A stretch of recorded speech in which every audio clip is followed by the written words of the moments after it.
All right, everybody, welcome into the Fifth Dimension podcast with me, Evan McDermott. For today's show, I was joined by the one and only Leo Zagami. Leo is the author of Confessions of an Illuminati, which is actually a 12-book series, and I don't think there is a series of books or media in general that covers the Illuminati and what it is to its core more than Leo's work. Uh, for those of you not familiar with Leo, he was in the music industry. He was initiated into Freemasonry and the Illuminati and eventually chose to leave and expose the Illuminati. And he has been doing the exposing for over 20 years now. But as he mentions in the show, his connections and understanding goes much further back than that. He is one of the pioneers in terms of talking about this openly. I would say him and David Icke in particular. Some of the originals, people who have been talking about this stuff for a long time, who have a deep and rich understanding. And I hope you guys enjoy this podcast as much as I did. There's a lot to unpack, a lot to explore. And this will not be the last time that you see Leo on this show. We'll be having him back on once he releases his new book. So stay tuned. But this is a great episode for anybody interested in understanding the Illuminati, Freemasonry, and really delving into a subject that is much more complex and full of depth than I think we all give it credit for. There's much more than what it appears to be on just the surface. So get your notebooks, take some notes. There's a lot to learn in this episode. If you're a fan of the show, be sure to subscribe, whatever platform you are on, Apple Podcasts, Spotify, YouTube. You can also subscribe over on Substack as well. Appreciate everybody who tunes in, gives support, whether it's direct donations or through working with me one-on-one, whether it be through Iron and Ether fitness programs in coaching or tarot offerings as well. All my different offerings are in the episode show notes below, and I still do have my poetry books that are available, which are also in the episode show notes. Without further ado, ladies and gentlemen, let's jump into the podcast with Leo Zagami. Enjoy. All right, everybody, welcome into the Fifth Dimension podcast. I'm excited for this episode. I am joined by the one and only Leo Zagami. Leo is the author of Confessions of an Illuminati, which is actually a 12-book series. And for anybody interested in what we talk about here today, I would highly recommend his series, as it's going to go into a lot more depth than we're capable of talking about in a little over an hour. So, Leo, I'm grateful to be connected with you, brother, and to have you here on the show. Thanks for coming on. It's a pleasure. Yeah, it will take probably a few years. Yeah, I was Not going to enough, say. because it's been a labor of love that lasted a few years. So I guess that relaying it to the public. And now that I finish the 12 book series, Illuminati Confessions, I started a series of essays on specific topics which I treated maybe superficially within the confessions as single essays. So I started, of course, as you know, with the latest one dedicated to Jeffrey Epstein, The Rise and Fall of Frankie's Monster. This summer there's going to be another new essay, which is going to also be groundbreaking. So, just keeping myself busy now that I'm based here, like we said before, starting in Southern California since 2019. And this is my new home after I had to flee Europe because of the persecution that unfortunately writing the truth and writing about these subjects brings in certain societies which are not as, let's say, tolerant as we are, at least Right. for the moment. For the time being. I mean, we have a great First Amendment and we have a great Constitution that protects us. Right. I was gonna say, at the moment, I think we're in the right spot. Down the line, we'll see what happens. Well, we are, I think, in the only spot worldwide where you can actually talk freely your mind. I mean, I've been all over the world, lived all over the world, and I can tell you, I'm a proud American citizen since 2024, and I can tell you that this is the only country that guarantees constitutionally this freedom for us who Hmm. are involved in journalism, in authoring certain books that might be deemed uncomfortable for the powers that be, and that, of course, went after me ferociously after I started publishing and having success with these books. Right. So here we are. And Leo, you've been writing on this subject. It's almost interesting because if you kind of look at the timeline, I feel like these types of discussions are becoming a little bit more common. There's more people who are open to at Yeah, least that this is line of thinking. that is the thing. When I started online my Illuminati Confessions before bringing them in the literary world, starting in Japan in 2009, I started 20 years ago in 2006 with my first blog, suffering the consequences that went with it because I was arrested for espionage, I was persecuted, tortured, and all kinds of things. So it wasn't an easy task. But today, everybody talks very likely about these subjects, like, okay, yes, this, that, Hmm. but they haven't lived them. And Right. that is the difference when you read my books, because I have lived them sadly on myself at times with a great sacrifice for me, for my family. As I told you just a moment ago, we had to flee at one point, even my native country of Italy, and I even had to change my citizenship. So it's really important that people realize that this testimony is heartfelt. Hmm. Definitely. And I think anybody who's listened to you or read the books, they can feel that and, they can resonate with the authenticity within it. So, that's why I'm so excited for this show because I know what you're saying is the truth. Like I can feel it, there's something about authenticity that just kind of rings true.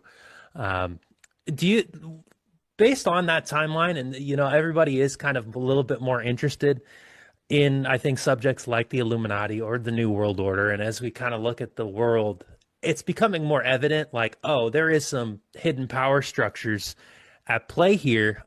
One Yeah, I thing, think that the pandemic was that moment in which really the veil was lifted, and people, even the common folk, started to realize that maybe people like me were right all along, or people like David Icke, or people like Alex Jones, and many others who have been, well, many others. We were a bunch of people that we can count maybe on one or maximum two hands 20 years ago. And so I like to give props to my colleagues who actually were there back then. While instead today, people seem to be fascinated with, I don't know, Andy Sowen, for example, who's been on the scene for just a few years and everybody, ooh, and she makes millions of views. She doesn't have she never suffered the Mhm. consequences of censorship in the way I suffered. I mean, I was, removed 17 channels during the pandemic, for Oh, wow. example, just to give you an example. And after Trump was elected, they gave me back a few, but the main channel had no subscribers anymore. All the videos were erased. And so this means really for me that we have had particularly in regards to my publications and to my testimony, a level of censorship which other researchers, of course, didn't have. Because, like I stated earlier, I mean, when you are simply I don't know, a professor, a historian, an academic, a researcher, but you have not lived certain things, the people behind the scenes, the ones that, of course, are trying to transform this world in a one world government, one world religion, everybody bow down to the AI and robotics, the future of humanity is already written and we have nothing else we can do about it. Well, those people know very well what it means to have a voice like mine repeating for 20 years. We are about to see some big changes, and those changes were not simply connected to a date like 2012. 2012 is, like I stated even back then, was a moment of maybe a starting point rather than Mhm. an ending point. We didn't really see the world ending that day. So the next day, everybody was like, "Ooh, yeah, great. It was all BS."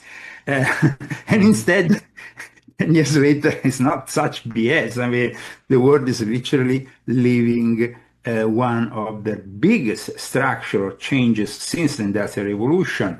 This, of course, connects with the new technology, the way that information has been aggressively gathered from every single human being on earth that participated to this wild experiment called social networks. And they did it voluntarily by feeding the AI with their information.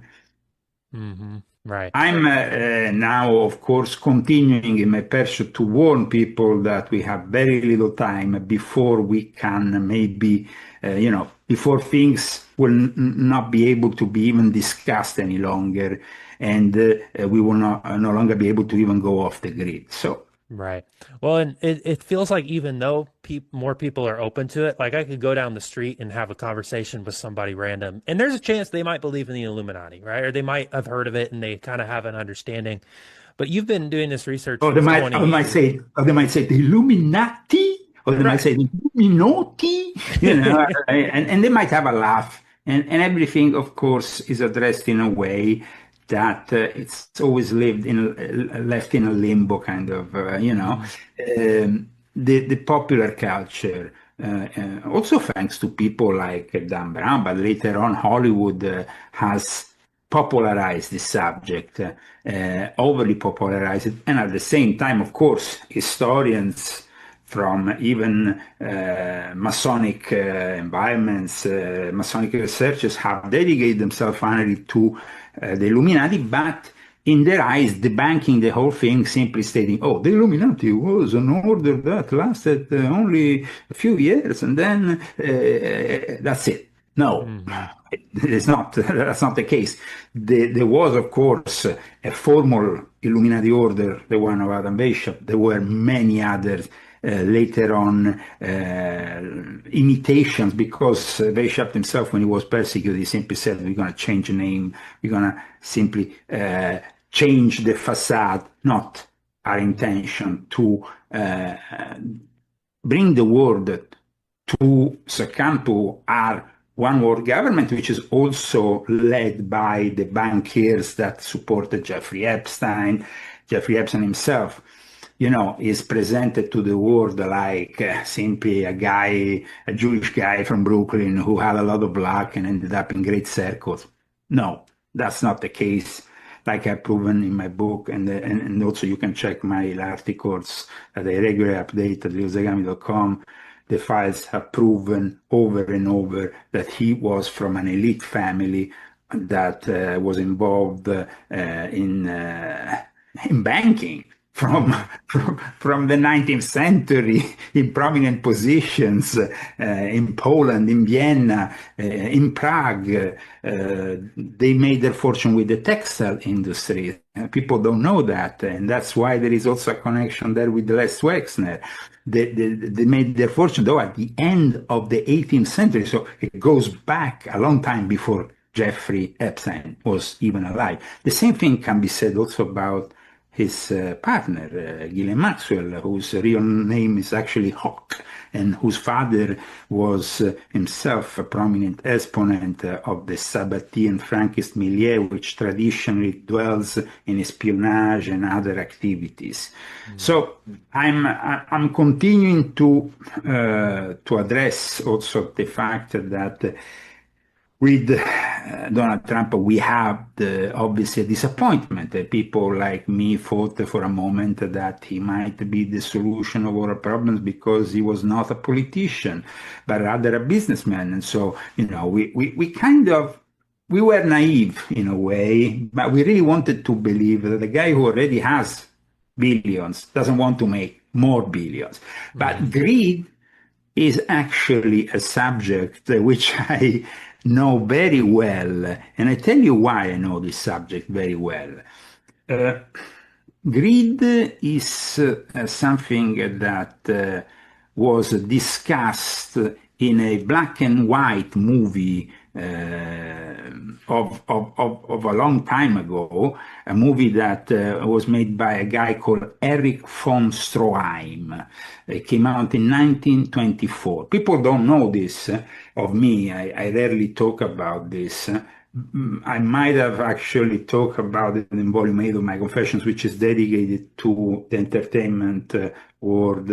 So also touching on my experiences in the music business, or rather also in the cinema business, which was connected to my late grandmother.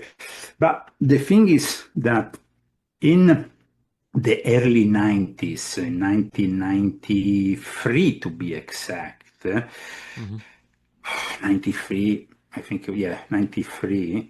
I was the first record producer and DJ who made music for a black and white movie from the 1920s. In this case, it was Greed, this American silent psychological drama of Erich von Stroheim. Today, we have a lot of electronic artists, even colleagues which I know very well, like Jeff Mills, who did Metropolis, and others who then have done the same thing. So, because these are black and white movies with no they didn't have, they were silent movies, so they can be, it's a little bit like a painting without really a finish, colored, or more, a painting which is left incomplete, and you can complete it in a way, as an artist. And with a group of excellent musicians at the time, we did this at the Palazzo delle Esposizioni of Rome, which is a museum. And it was then relayed here in Los Angeles soon after. So it was an event back in those days. Of course, it's long forgotten. Maybe there is some little traces of it on the internet. But my collaboration was because I believed that the subject touched in that movie, greed, is still a subject of that never gets old. Right. Apart from the fact it was also shot in a place which I've passed many times, Death Valley, which I regard as a very important location here, as you know, in Eastern California.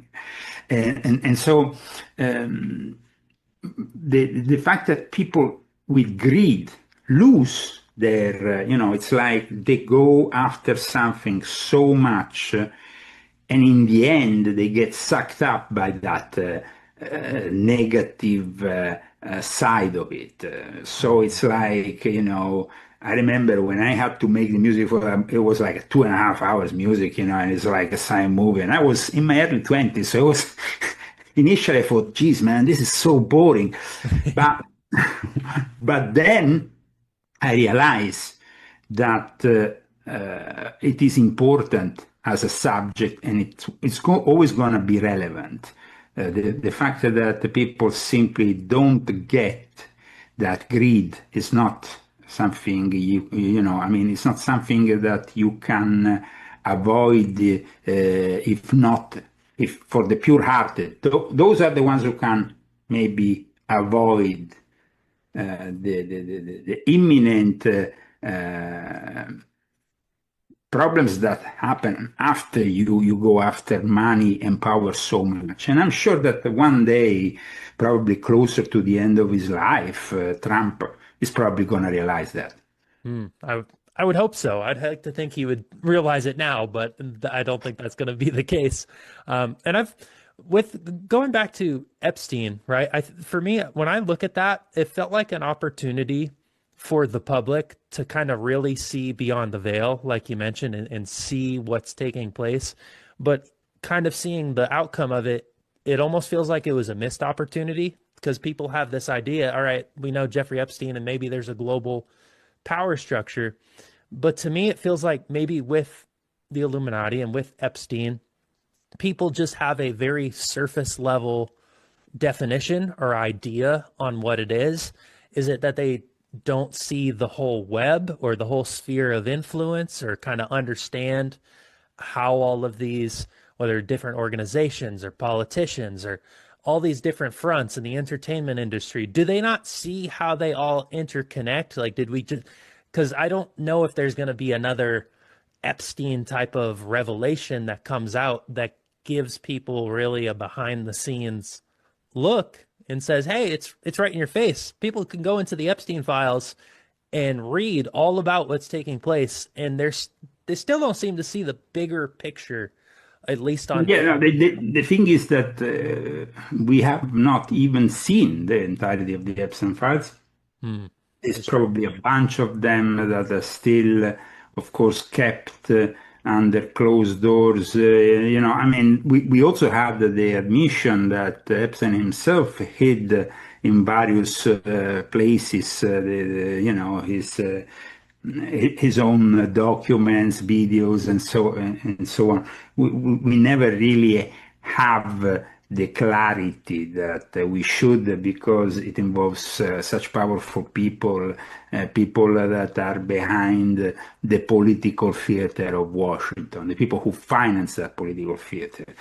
Democracy is limited by the fact that you change every 4 years. You change, you change, you change. And so it's not that change guarantees the elite Hmm. can just use them as actors in a constant movie that is fed to the masses. This is really what it's all about. So the tragedy of the ending of Jeffrey Epstein, who I believe was suicided, so was killed. Then other people, of course, say he might be living in I don't know where, and that is, of course, part of the myth, but we don't have any confirmation in one or the other direction, because simply they, of course, will never reveal if he was killed. The responsibility goes directly to the president of the United States, the DOJ of that time, who himself was involved through his father with Jeffrey Epstein. So there is all this incestuous relationship between people of power, and then you see their greed. And so in the end, they are like King Charles, who was offered the possibility to maybe see the victims, send a message of hope to these victims because of the terrible things his brother did. But that didn't happen, and probably will never happen. The excuse, of course, oh, for legal reasons, blah, blah, blah. No, there is still a form of detachment from these people, which think of themselves as superior, as untouchable, as blameless, because they are the ones who hold, together this society, and this society has to be held together with many compromises, and the common folk needs to just stay silent and not, and move further when there is this kind of episode. So yes, you're right. I don't think there will be another Jeffrey Epstein case that will unveil this kind of situation. But at the same time, we have also seen that the majority of people are now, brought into a distraction mode by the very Epstein regime, as the Iranians call it, that is causing, of course, wars, famine, and constant economic struggle for the people who wanted to live the American dream. So that is their, when you wake up in the morning, you think about paying the bills. You don't think about Jeffrey Epstein. Hmm. Right. I was gonna say it's not the biggest priority. Is that what keeps people, would you say, complacent and On the distracted? leash, on the leash, on the leash, on the Yeah. leash. Yeah, I was gonna say keep them on the leash. And so with that in mind, do you think when we're looking at sort of the long-term outcome, a long-term Mm. goal. I mean, you hear the Agenda 2030 being thrown around, right? 2030 as a potential year. I mean, it's very much, I like the term David Icke used, the totalitarian tiptoe, where it's like you slowly but surely get people there and they don't necessarily realize they're even being led into totalitarianism because it is so slow.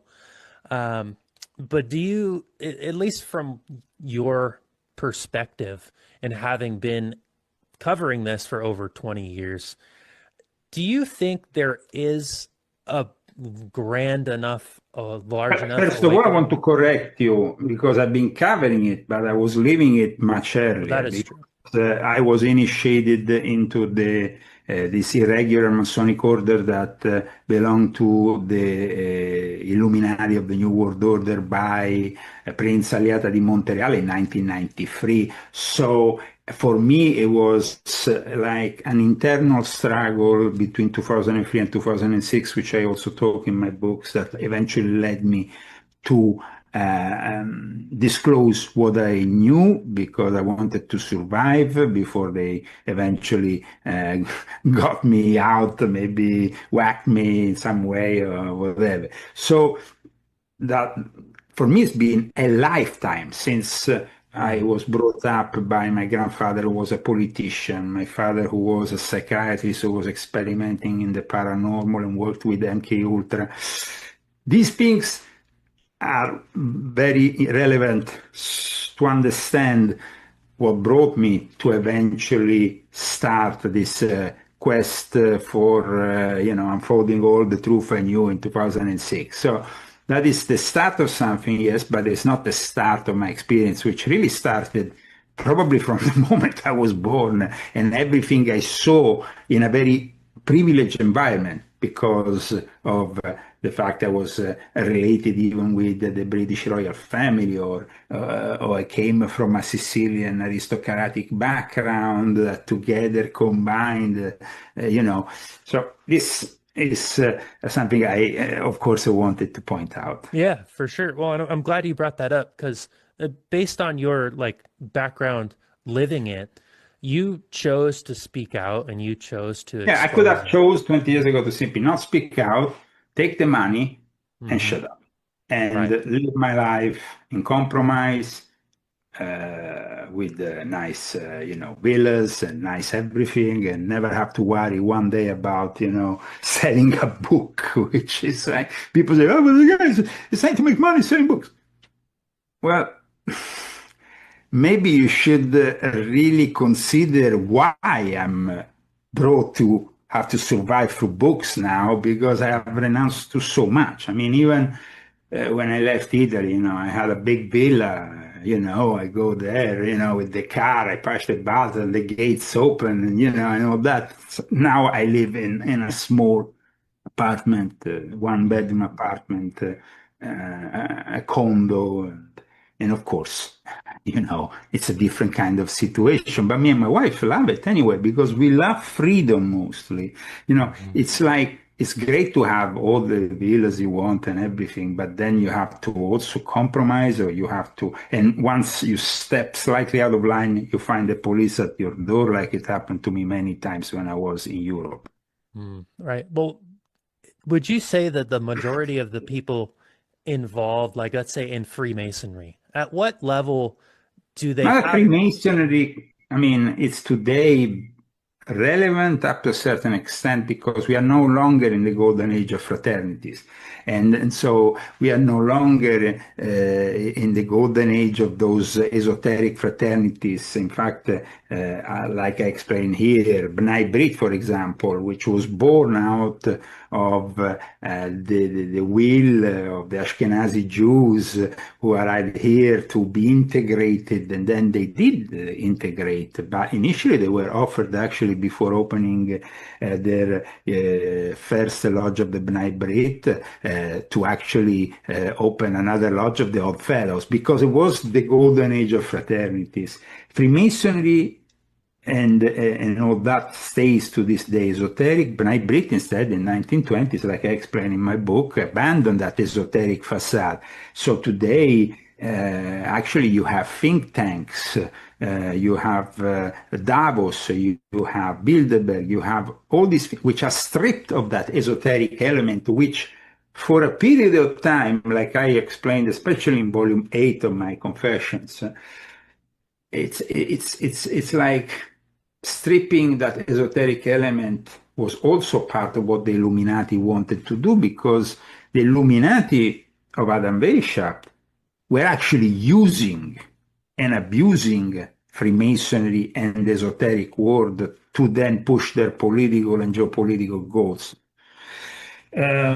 Freemasonry today has maybe some lodges of relevance, of importance that are at times involved even in illegal activities. Recently, we had something happening in France that arrived on the news regarding a lodge that was highly irregular in the way they actually belong, even if they were part of an obedience which originally was rather a regular institution, but then they became a lodge that wanted to, I don't know, have contract killers and all kinds of things, and of course connections with the intelligence services and all that. It's a little bit like the P2 Lodge or the kind of Freemasonry which in turn I was myself involved in. Now, there is still going to always be those forms of Freemasonry, but I want to stress it's a minority. The majority of Freemasonry, it's made out of people who want to socialize, who want to maybe learn something about this or this other esoteric subject. Though, I mean, the esoteric element, it's present. It's not overly present, especially within so-called regular Freemasons. So I gotcha. we are witnessing today a decline in numbers because the young guy who wants to join the lodge says, why should I join these people? Why should I go and waste so many days a month to learn what and to do what when I can actually go on my computer and learn those things probably? Yes. Of course, there is the direct experience, there is everything that is done within the lodge. If it's done in a current way, in line with the ancient mystery schools that wanted to perfectionate mankind, know thyself as, but like I said today, there is also a lot of misconceptions about Freemasonry. Because it's also been incapable of having publicly a debate when there were such problems within it. Their nature, the secretive nature. In volume 7 of my Confessions, I dedicated 3 books, volume 6.66, volume 7, volume 6.66, and volume 9, to the concept of cyber Satan. And in volume 7 in particular, I debate and I discuss and I show with evidence how Freemasonry and the Vatican are working actively together to put together one world religion. Having said that, it's still a minority of elite Freemasons involved in this kind of things. Right. And You're it's not, you're not gonna find the sheriff of a town of in South Dakota that is a Freemason and maybe has even gone through certain degrees, but right. he doesn't have any connections necessarily, but maybe his grandmaster. So it's then left to a minority of elite members at times to do certain choices. However, I find myself here in California, and initially I went to the local lodges to see how things were. Of course, due to the nature of my work and everything, immediately I was contacted and they said, oh, connect with this guy from the military intelligence in Los Angeles because you can't simply, with your kind of experience and everything, go into any lodge. We want you to knock to a specific lodge, do it. Actually, they even gave me a secret password. But at the end, I was like, I just, I wanted to simply actually go to a lodge because here I was new, I didn't know people. I thought maybe it would be a social thing. But of course, due to the nature of what I've been doing for many years, for them, I was immediately, voted out of certain lodges locally, even without my knowledge. Oh, wow. Usually you have to, knock on the door of the lodge, and then they vote internally if accepting you or not. they, as soon as they knew I was in the area, the local lodges, they were simply saying, "Oh, no, no, no, we don't want this guy. Vote him out, vote him out, vote him out. Don't have him." And it's sad, but I mean, it's sad because people like me who are free-minded, who have knowledge, I for many years I was a member of, now it doesn't exist any longer, but it was a very important research group, the Canterbury Masonic Research Center in London, under the Marquis of Northampton. And I had a lot of, as an historian of Freemasonry, a lot of experience, which still, in fact, is recognized by some Masonic historians, even here in the United States, who are in contact with me. But, it's of course, maybe too much for these people to have, in a simple, regular lodge, a guy like me. They would be like, what is Zagami doing here? What do you, Right. you know? Right. It's almost like there's a social consequence to doing the work that you're doing. And what's interesting is when you just look at the Illuminati in general, I think a lot of people do associate the esoteric element like you're talking about, but it's almost like, at least when we're looking at the grand scheme and moving into a new world Okay, so order. there's two kinds of Illuminati. Even back then, when Adam Bishop created his order, there were the Illuminati of Avignon, who had a profound esoteric mystery school element and very Right. much. And then there was instead the Illuminati of Bavaria, which, if you go and study, it was simply, they were using the esoteric aspect to cover their political and manipulatory ways. So it was two kinds of. There is then there was at one point from there has been a war of two factions that were, like at one point the Illuminati wanted to be perceived as Christian. Which I mean is quite laughable, but their concept of Christianity was Gnostic. So that happened in Bishop's Illuminati, but also happened with the establishment of Martinism, of Claude de Saint Martin, or earlier Martinezism, which had this Christian elements, esoteric. And then, of course, with the Theosophical Society was established in 1875. Things changed because then there was this Oriental element that was kind of coming in, which took 1 century to fully manifest. And then, of course, in the 1960s, everybody had a guru and everybody was dancing around naked and everybody was saying a Shanti there and here, Om, this and that. And everybody seemed to have been activated by a century of Theosophical Society, which also had a very heavy influence on modern Satanism, as I explain in my books. Because people like Anton LaVey, of course, were inspired by Aleister Crowley, but Aleister Crowley himself was within a Theosophical Society milieu, operating with a network of theosophists that, of course, then led him to the Ordo Templi Orientis, which claimed to be some kind of Academia Masonica, but was actually born out of the experience the Illuminati had with the Eastern mystery schools, the practices of Tantra, of sexual magic that were kind of prohibited in the Victorian area, but in the Victorian area they were prohibited in Great Britain, while instead maybe in Austria or Germany, where there was a heavy Sabbatean Frankist presence, things were different. Because let's not forget that we cited Jeffrey Epstein, but we didn't cite his connection with the Sabbatean Frankist cult, which is an heretical movement within Judaism, which had a tremendous influence within Judaism. Right.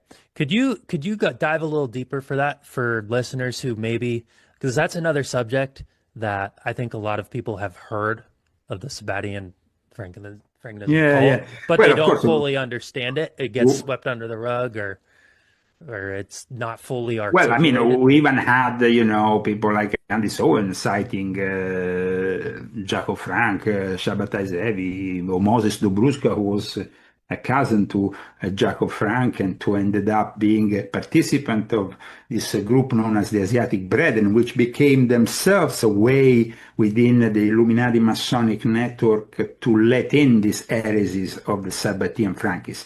Sabbatean Frankists are two different things, though, and then get unified later. Let me explain the way. They get unified from the beginning because Frankism is born out of Sabbateanism. The Sabbatean movement is born out of Shabbatai Zevi. Within the 17th century Judaism, there was an influence to arrive to some kind of messianic realization. And like I explained in my latest book, it was actually paradoxically the Christian Puritans who were pushing for it more than the Jews. Because they said, without these Jews going back to Israel, we can't have the fulfillment of our, of our end time scenario, and then we can't have Jesus coming back. And so we need to get them back. So the father of Shabbatai Zevi, who was a merchant working with the Puritans in England, was extremely influential for his son, who then came out and declared himself the Messiah, and who had then a guy who was also very influential as a thinker within the Jewish world at the time, called Nathan of Gaza, based in Gaza, who became almost his John the Baptist, and at that point convinced him that he had to announce himself as the Messiah. At that point, more than half of the Jews worldwide accepted him.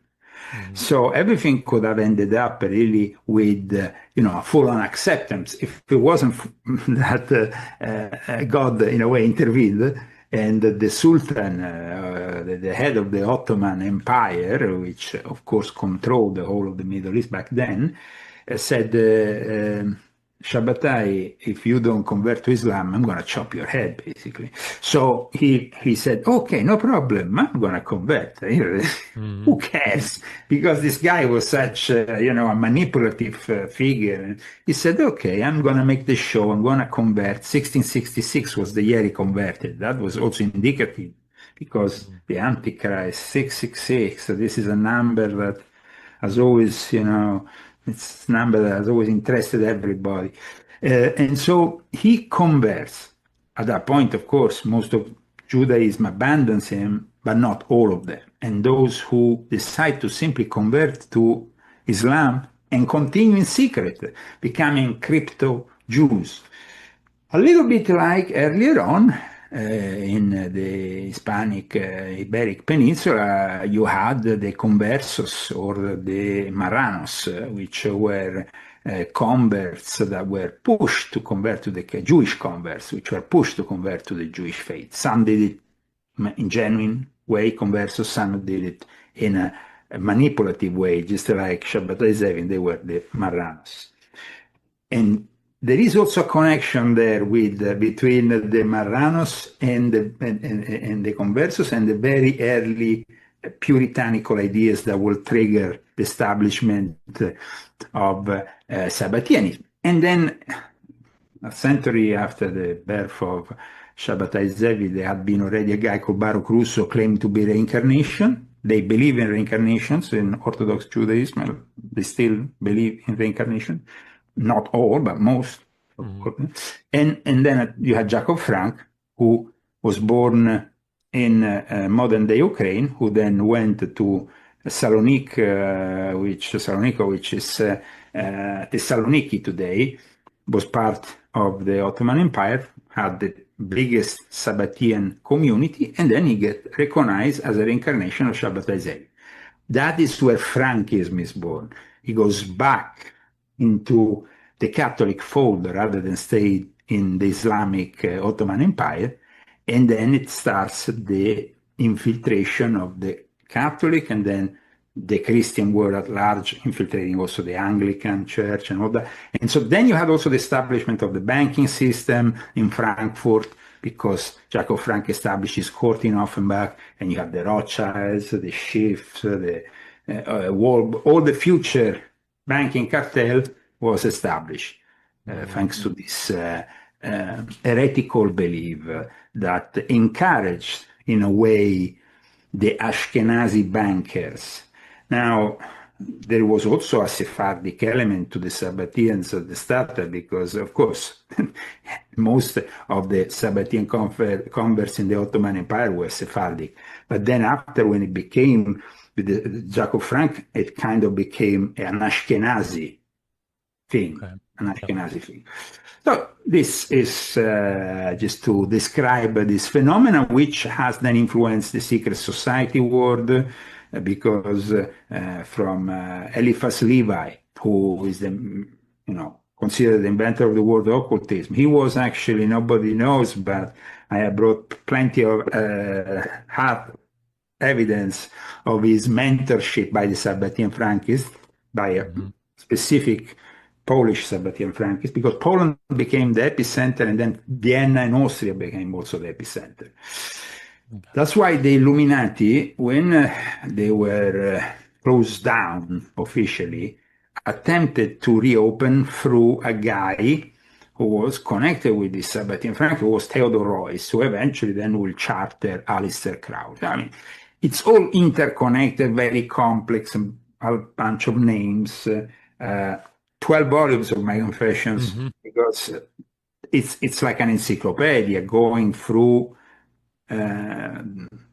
centuries of knowledge and of manipulation of religious knowledge. Right.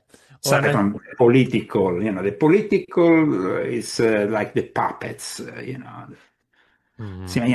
like, the puppets that comes out and says, oh, I'm going to do this, or I'm going to do that. But it's a puppet, then after 10 years, nobody, the guy is retired, he's given maybe a lot of money to retire, or he, of course, takes a great position as a CEO of this or this other company as a reward by the swamp that seems to be simply there, and there is no way of draining the swamp. Right. We were, like I said earlier, eluding ourselves, but it's not going to happen again. We're not going to have another Trump that's going to tell we got to do that, because it's not going to be credible anymore.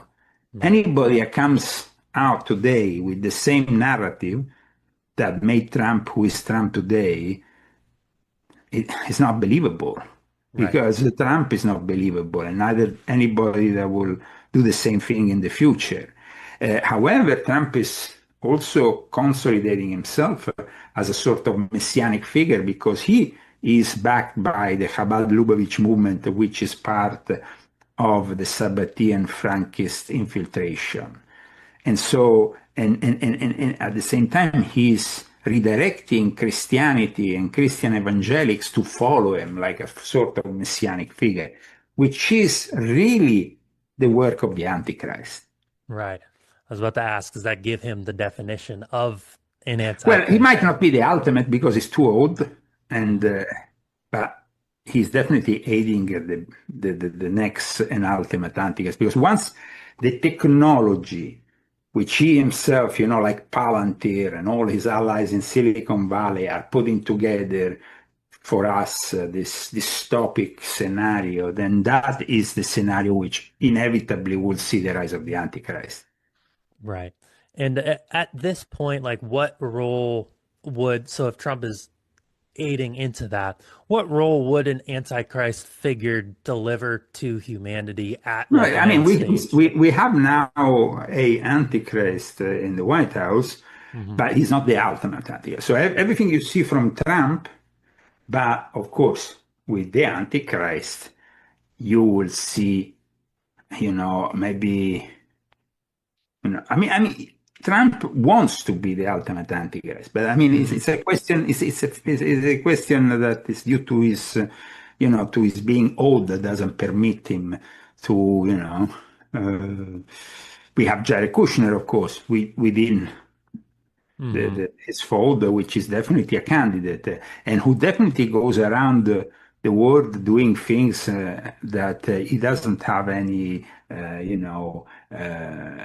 security clearance to do what he does. He doesn't have any official position to do what he does. He's emerging as though always in the most critical setups and that is really very Antichrist.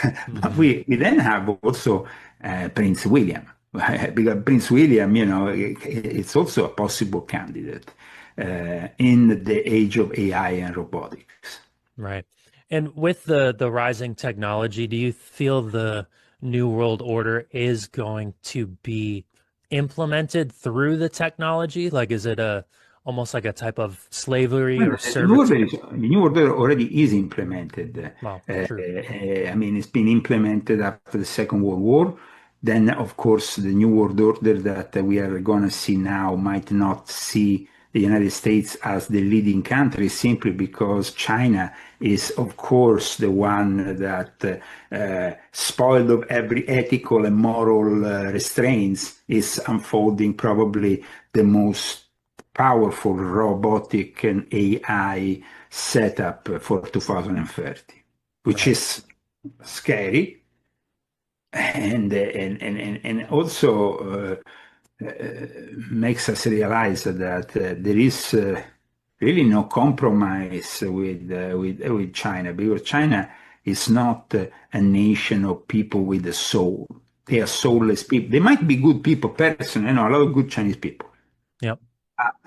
The problem is that as a nation, it's a soulless nation. The communism has destroyed the fact that any kind of religion needs to be controlled by the state. Even the Catholic faith has made a deal with them. And in the fall of 2018. I talk about it in my last installment of my Confessions. There is a whole chapter about, how McCarrick also was involved, Nancy Pelosi, all these people involved with China, and what happened in the fall of 2018 revolutionized forever the Catholic faith in that country, because they had an underground form of Catholicism which was still genuine, and then there was this state built Catholicism since the 1950s. And in the end, the Vatican goes and recognizes not the underground one like the past popes did, but rather the state built bishops, which were, I don't know, I mean, their lineage has never been challenged. But if you are a theologian, it's very simple. To be a bishop, you need to have a line, episcopal line that comes from St. Peter. They Hmm. have it from what? Mao Zedong, Karl Marx. It's just heresy at the worst level. But that is really what is happening here, because people forget, but the Jesuits have been in China for almost 500 years, and they have been hand in hand with the Chinese, working even in establishing places like Shanghai as a global ports of relevance. Hmm. Right. And with that in mind, to me, when you look at the bigger picture, it doesn't feel like there's a political solution to the actual issue of this type of takeover. Because you're right. I've always said that we already have a one world government. It just operates behind the scenes, right? I mean, that's kind of, you have nations like the US and China. And, when you look at the back door, through the back door, they're all kind of working together towards a similar goal. There's much more of a unified front than I think people realize. It's kind of an illusion that we do have these nation states in place. Obviously, you and I have more freedom to speak our mind here in the United States versus somewhere like China. So there are levels of individual differences within each There country. are still levels because we still retain a sovereignty, but of course, in a one world government scenario, that sovereignty is non existent. Now, we saw for a brief time during the pandemic when they tried, of course, to eliminate that sovereignty. And, at that point, you will see how the United Nations and, of course, the World Health Organizations acted in a completely criminal way, in defiance of every local law, and Hmm. they will intervene. And unfortunately, the heads of states of most states in the world gave them that power, Right. and it ruined the economy of entire countries. Right. Uh, you have the rare cases whereby you have maybe Sweden that instead saw the whole thing as an exaggeration and left their citizens to freely move and behave normally, which was like, an oasis in Europe, because the rest of Europe was like in Italy, you have to write where you were going. When I heard about that, I was so happy to not no longer be in Europe or in Italy, because I would have been probably eliminated very soon. I actually still have ongoing court cases because during the pandemic they tried even to get through Interpol America to to intervene against me. But of course, in Washington they told them here, we protect the privacy of our citizens. And of course, we protect the freedom of speech. So the guy is a journalist. He's not, he's not somebody who has murdered anybody. So you will not be able to do what you want against him. But they tried in every way possible to silence me, especially because I do a podcast also in Italian, which is very full still. And especially during the pandemic, I was the only one who was saying certain things because the police couldn't break through my door like they did when I was living in Italy. They couldn't, come there and threaten me. So it made it really for them very difficult. Right. I was occasionally interviewed on the national radio there, but then when they realized that I was like, a free mind that was not obeying with their senseless laws, then they never really had the courage to even have me on again. Right. Right.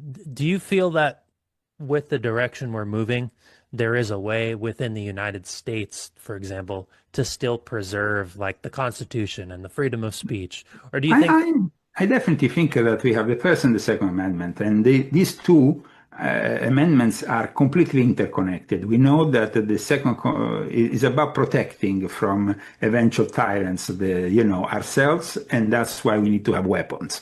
That is something that no other nation has in the Western world, and that's why they are succumbing to tyrants. The first thing that Mao Zedong did when he arrived to power in China was to take away all the weapons. So that's it. Australia in the 90s offered money for weapons, gathered them all together, took them from the people, and now the Australians during the pandemic, they were treated like, they were enslaved with the worst because they didn't have weapons to defend themselves. It's not like, when the police shows at your door, if you have weapons, it's one thing. If you don't have weapons, it's another thing. Yeah. Yeah.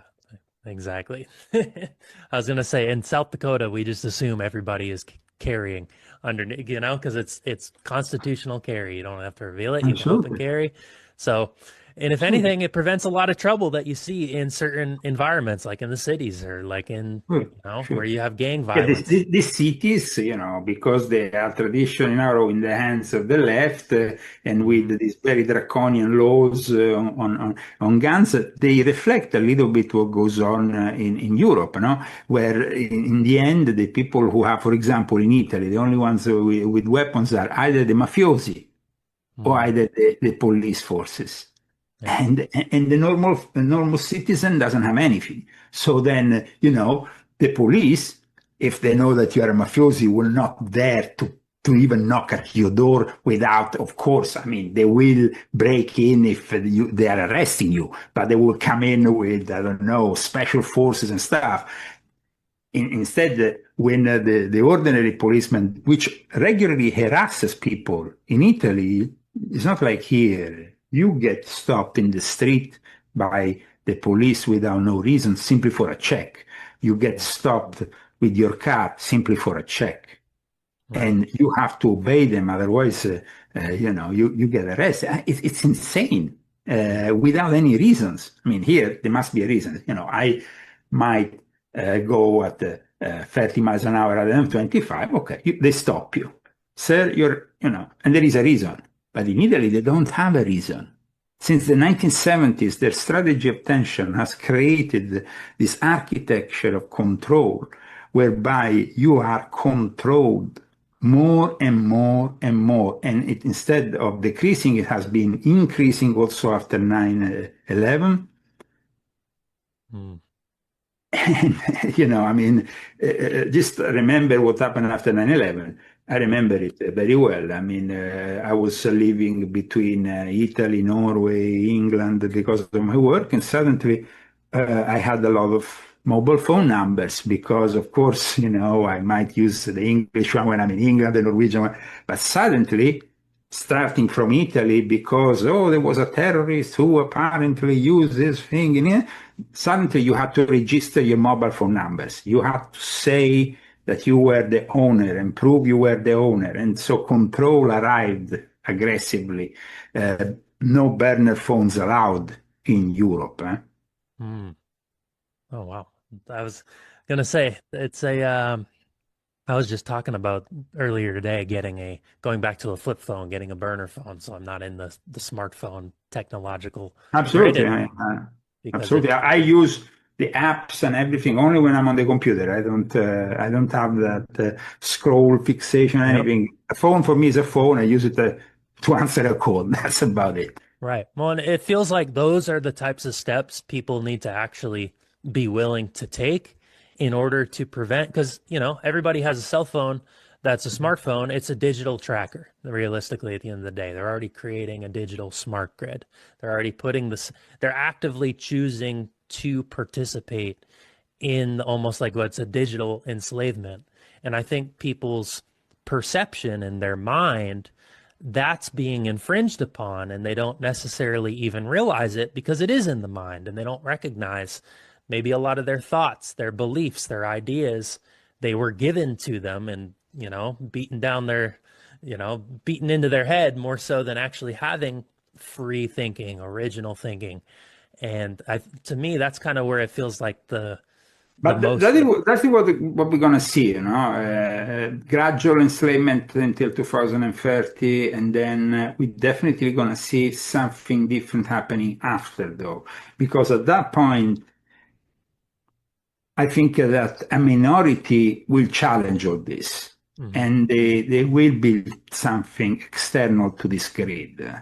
They will realize now, now they are still into the fake belief that they can maybe do something to bypass the system if they simply do this or that. But I think after 2030, then we will have some gradual changes. However, that would manifest something different, maybe, an off-the-grid society of some kind. Maybe there will be some inner fights within our own American society, which is unfortunate, but that's probably where, we are always talking about the possibility of a civil war unfolding, but where is it going to unfold? It's definitely not going to unfold in the cities where Mhm. everybody is obedient and is going to be restrained through the birth of the smart cities. And so every single, move you make in a city already is monitored by face recognition cameras. So the city is not the place where you want freedom. The city is a place of compromise. You go inside the city because you have to, not Mhm. because you want to live there anymore. Right. Exactly. Well, and that's a good point you make because a lot of times when people bring up civil war, immediately people think of cities and they think of the chaos because of the large population. And you're right, because freedom lives. I live in a town. Yeah. Cities will become increasingly in this techno-feudalism that we are, like I explained in volume 9, in volume 6.66, in volume 7. I focus very much on the rise of the techno-feudalism. And if you think about it, the cities will be these fortresses of digital power where you will have, drones flying everywhere, robots moving everything is going to be like simply you go into a city, you're like, okay, wow, Hmm. that's it. I'm not going to have the capacity of rebelling. Well, you're going to rebel. You're going to fight with a robot. It's going to kick your ass. So, I mean, it's not going to happen. The cities are going to become the fortresses of this establishment. Right, exactly. And I live in a town of 2,000 people, right? So it's much more likely that the type of rebellion that you're speaking of, I mean, this is a place that values freedom and Yes, sovereignty, and yes, people want to be left alone. Like yes. that's why they're here, you know? So a place like here is going to be much more likely put up a fight and have tension with certain digital, I would say. The thing is this. The establishment, the elite, which I've been denouncing for 20 years now, after coming out of, after I was working for them, I came out of it and I started to denounce them. And for 20 years, I've been saying these things. But of course, I also understand that the modern updates to technology that we couldn't even imagine 20 years ago, it's unfolding this whole thing in an even more, I mean, even George Orwell would have been like, okay, Mm-hmm. that's not what I figured that might happen because it's just beyond, anything that could be comprehended at the time of George Orwell. But when I started 20 years ago, we knew that transhumanism was something that, could manifest. We knew that people will be microchipped in one way or another. Nowadays they say, "Oh, but we haven't been microchipped." Yeah, but you carry on your smartphone wherever you go, idiot. So Yeah. it doesn't make a difference, Yeah. I mean, in 10 years from now, though, maximum 15, nobody will have a smartphone anymore because you're gonna be simply dealing with the AI, and probably a lot of people will at that point have that element inserted in the body, and that's it. We're going to have two types of human beings. The type of human being that is there scrolling while he does this, and saying, wow, I have all the knowledge of the world at my disposal. I can go in all the databases. You can't win me. I'm this. But in Mm-hmm. reality, they are like puppets, and they are puppets of the Antichrist, of Satan, of the fallen angels, of something evil that is definitely manifesting like never before, and Right. that is more scary than ever. Right. Well, and I feel like at that point you lose the true element of what it means to be a human being. Like you lose it's really a capturing of the soul.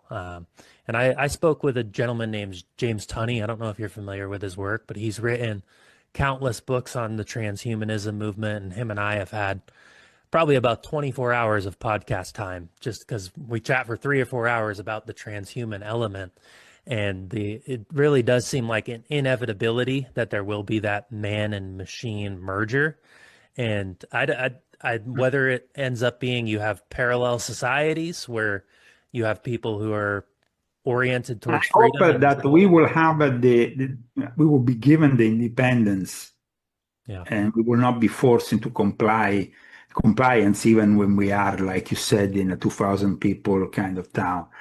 Because the problem is going to be also resources. Water is one of the most important resources of the future. hmm And that is something that they are trying already to, you know, take for themselves, and they want control over it.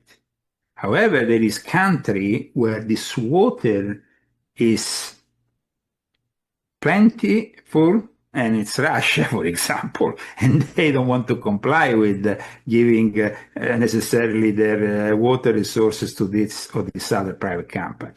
So there is, of course, the differences, but the water problem is just as bad as the fossil fuels problem, hmm and it's going to become also very relevant in how, because they might say, okay, 2,000 people want to rebel to us, we cut you water and gas and also, what are you going to do now? right. So that is the 2,000 people that live making an example here, hmm in your town should from now say, we don't give out our rivers, our springs, our things to any private company, and we are going to retain control over them for our 2,000 people. That is very important mm because otherwise they will say, and then when it comes down to fossil fuels or anything that we need that they might give electricity, that dependence needs to be readdressed. And so at one point, you say, okay, maybe we should renounce to, having that big truck, that big pickup truck, that big thing, because today people know that diesel is skyrocketing and it's, and so it makes sense that you don't use it anymore. Hmm. Ah, no, but there is the electric vehicles. Oh, wow. And how that is a different thing because the electric vehicles, are also part of the grid because they are most of the cars that are electric have so many components to do with AI and robotics, which have then immediate control over you. Right. So yes, it's true. We could recharge our car with simply the power of the sun, but then could we drive that car without somebody bypassing us and stopping us while we drive? And so then we will have to maybe be a little bit smart, find a way to bypass that form of control. So, Hmm. I mean, there is going to be a lot of things that need to be addressed in practical terms. Right, exactly. And it feels like if we're not having the discussions now and coming up with these solutions now, Yeah. by the time it's implemented, which is soon, it's going to be like, oh, why weren't we Yeah, discussing this 10 years because ago? you could say, okay, I'm going to have an electric car and I'm going to ignore any problem. Yes, but the moment in which the software update doesn't come or they deliberately eliminate that software from your car, that car is worth nothing. Right, exactly. And you lose your freedom of transportation, freedom of travel. Right, Yes. exactly. So, or the oil, okay, we need refineries. Those refineries are very important. The control over those refineries are very important. Here in California, because of political decisions, they have closed so many refineries, and now they find themselves in really a disaster Mm. that can only get worse. Right. Exactly. And it's only, like you said, it's only going to get worse. So you look at the California the last 10 years, the track they've been going on, people can expect the kind of the same trajectory. Um, and Leo, I know we're kind of coming up on time here. Just as like kind of a wrap up question and what we're talking Yes. about, what do you, when people are looking, because we're offering practical solutions and ideas and ways to kind of move forward, what can people do, in your opinion, I know it's difficult to predict the future per se, but as this year unfolds, what are things people should be mindful of to recognizing, hey, this is part of the larger agenda? Like, how do people actually go and kind of push back and reclaim their sovereignty and preserve their own freedom on an individual level, but how do you make a Okay, difference on a collective level if sure. it's possible? First of all, sovereignty at an individual level means I'm sovereign by purchasing books which are not in digital format and I can keep in a library, purchasing records or CDs that I can keep and I can, because that is my CD, that is my record, that is my book. That is very important. It might simply, but these are things that are made for recreational purpose. No, this is the culture that we need to preserve. And that culture cannot simply be filtered by streaming services that can decide one day to switch off the services because you can. So that is a very important element for the educational purposes of future generations and whatnot. And then at the same time, we say, like we just said, that we have to devise ways of being independent with the supplies of water, Hmm. use fossil fuels if possible. We can use them if we have a refinery. But if we don't have a refinery, how are we gonna, you know, Hmm. simply be independent with that kind of, dependency, which is obvious, because today we see the whole world is struggling simply because they say the Strait of Hormuz is closed. And that becomes another excuse for the Great Reset unfolding even further.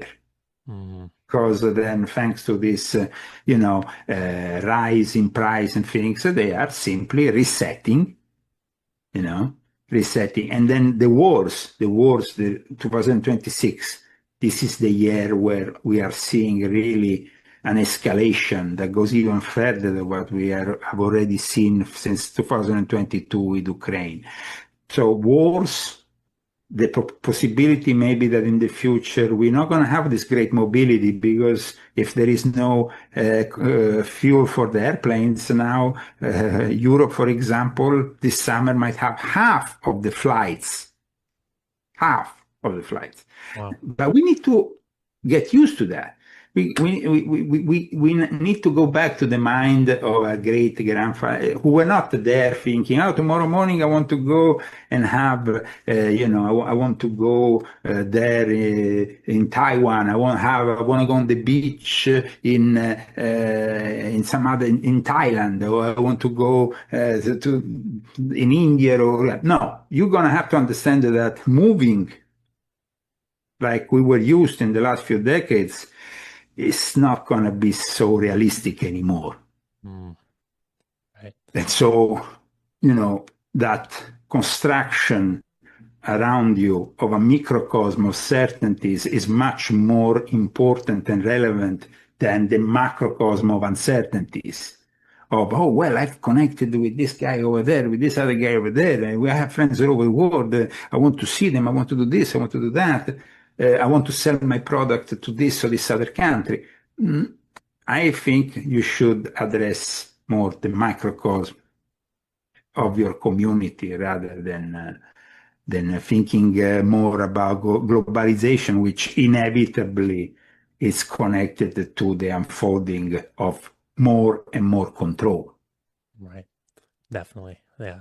And the greed of those people like that are behind the scenes, like Elon Musk or the Jeff Bezos or the others that are simply becoming richer and richer and richer, or the ones that like Trump are using politics to make themselves rich rather than making America great again. America is being unfortunately robbed of their future and of their American dream. And that is sad, but we have to realize that's the new norm.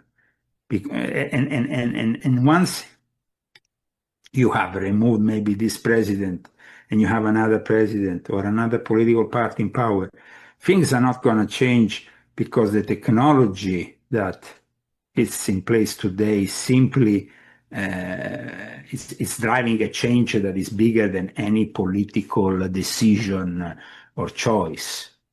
And it's facilitating that escalation, that rise of the Antichrist that eventually will dominate.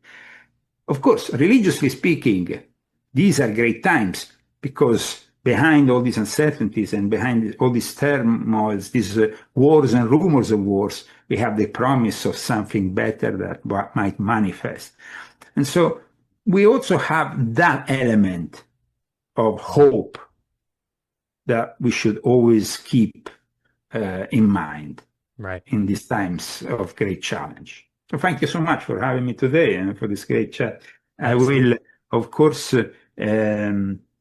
send you probably in a month or so just the topics of my new book, which is very relevant, completely different topic from what we have discussed today, but still very relevant. And then, we might unfold it once again for your audience. And thank you so much for having me on. I'd love to, Leo. I look forward to that chat. And like I said, I'll have this out. I'm quick with the turnaround, so this will be out in a few days. And Leo, what just for any of the listeners, where can they find your work, or where can they find your books if they listen? LeoZagami.com, www.leozagami.com. LeoZagami.com is the website which I update regularly with my latest articles, which are usually based on my various books. You can find also the links to my latest books at leozagami.com. So just go on leozagami.com. You will also find a link to my podcast, which I conduct regularly every week. Even if the censorship and the shadow ban goes on, I try. Yep. I know that for somebody who has been in this game for a long time, I should have millions of subscribers, millions of viewers. But remember that that is not possible when you are really challenging the system. 10 years Yep. ago, they started to eliminate my videos, and just like they did with Alex Jones, they removed a bunch of stuff from the internet that probably is lost forever.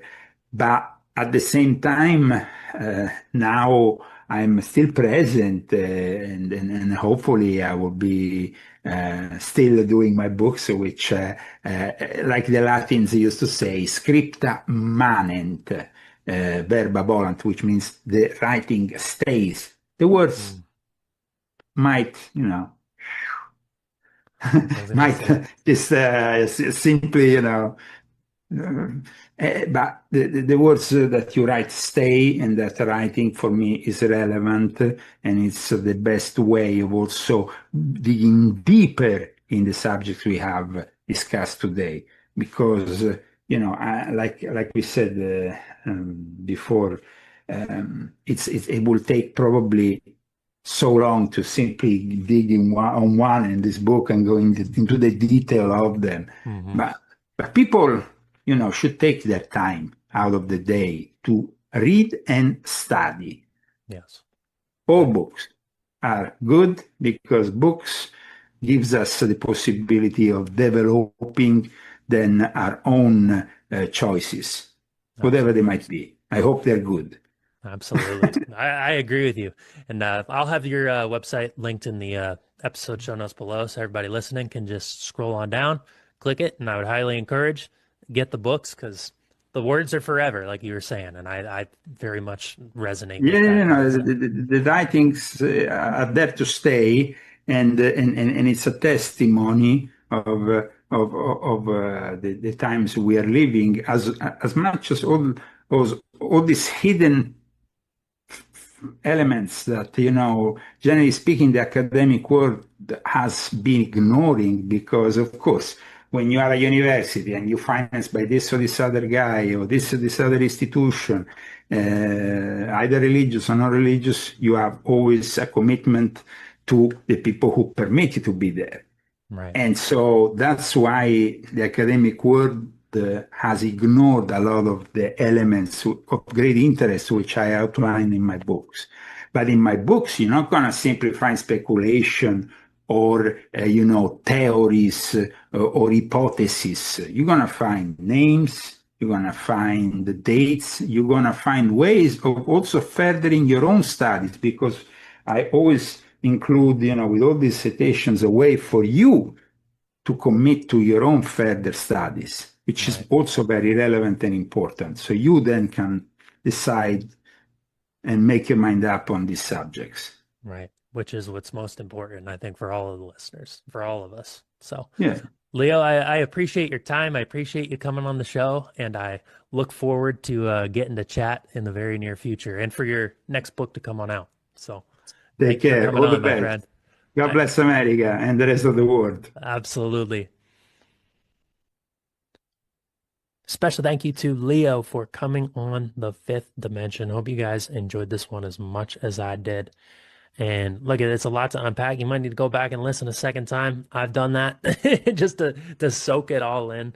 There's a lot to tune into and a lot to uncover. And I would encourage you guys to read his series and take your knowledge on these subjects even deeper, because it is important that we understand what is taking place at the global level. And having an understanding of that allows us to see the direction that we are moving in. So if you're a fan of the show, subscribe whatever platform you are on, Apple Podcasts, Spotify, YouTube. You can also subscribe over on Substack as well. If you want to work with me one-on-one, I offer fitness coaching and programs that are available. You can just buy a pre-made program or you can get a custom one built. We're going to be having long-term coaching options in the near future. Goal of Iron and Ether, integrating fitness and spirituality. A lot of times they get disconnected. Can't have that. Can't have that. They're really one in one.